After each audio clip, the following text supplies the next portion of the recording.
बघा विद्यार्थी मित्रांनो, 18वा प्रश्न आहे आपल्या पुढे. काय दिलाय प्रश्न?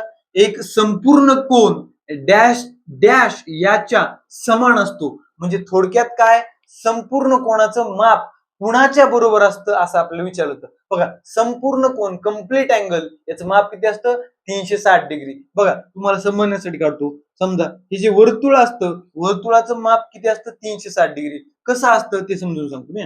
समजा विद्यार्थी मित्रांनो बघा, बघा इथे एक काटकोन तयार झाला 90चा, इथे एक काटकोन झाला 90चा, इथे काटकोन 90, इथे काटकोन 90. बघा 90 90 90 90. बघा या चौघांची बेरीज किती होते?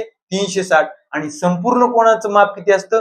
360. मग बघा या पूर्णची बेरीज किती? 360. याच्यामध्ये 90चे कोण म्हणजे काटकोन, 90च्या कोण किती म्हणतो आपण?